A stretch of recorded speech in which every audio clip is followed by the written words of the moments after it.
the Tax Enforcement Unit of the Ghana Revenue Authority has clamped down on an unlicensed Chinese factory, Everyday Manufacturing Limited, located at Ewutu Senior constituency in the Central Region. Operators are accused of illegally diverting cartons of government textbooks to be used as toilet rolls. So far, the manager, sales manager, and a Ghanaian interpreter have been picked up by the CID. Charles Aite was with the task force and reports. Managers of this Chinese facility initially locked their gates to the task force after getting word of the exercise. Security personnel had to jump over the gates to get access. Upon entering, the task force was met with piles of shredded paper left to rot at the mercy of the weather.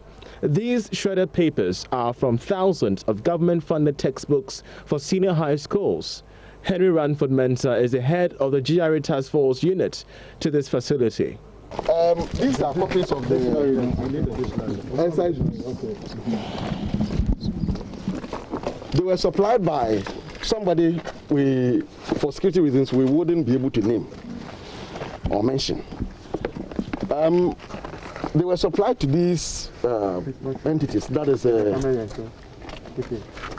Everyday Tissue Company Limited.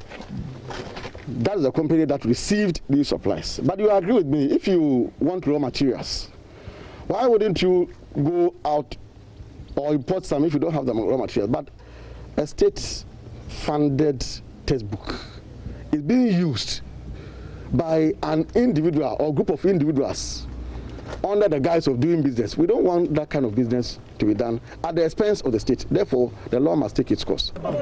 This is also home for the Chinese operators. They are part of a syndicate which diverts containers of textbooks to this facility to be recycled for the production of toilet rolls. Officials of the task force, together with the CID officials, conducted a search of their rooms. This was to take stock of the business records.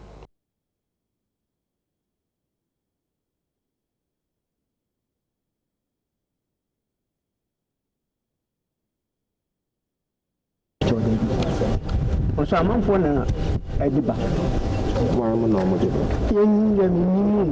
a company How many times a week? How many tracks are on deliver? And none of the and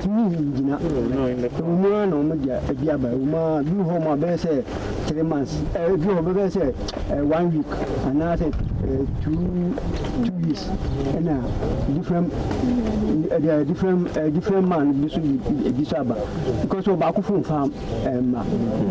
So he's a worker here. He's been working here for the past 3 months now, and I've been finding out from him, the supply chain, the kind of companies that supply most of these textbooks that are not for sale in actual terms. And what he says is that he kind of really puts, a track on the number of times that most of these trucks come deliver the textbooks to them. Sometimes he says between 3 to at least 4 weeks, or sometimes 3 months, they could deliver most of these things. But he's not really sure where these books are coming from, the company that supplies this particular place, the books, and where they are even coming from. Just at the outskirts of the Everyday Manufacturing Limited, we found heaps of locked trunks of forest trees.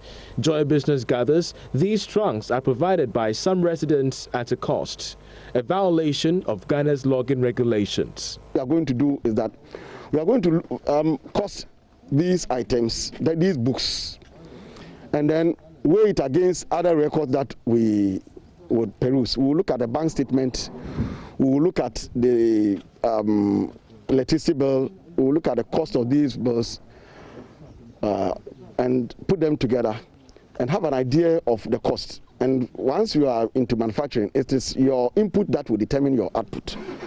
The Commissioner General would use his best judgment in assessing them. We didn't find any tangible record. Section 27 of the Revenue Administration Act mandates businesses to keep and maintain proper records. We did not have any books of accounts, any sales record to lean on.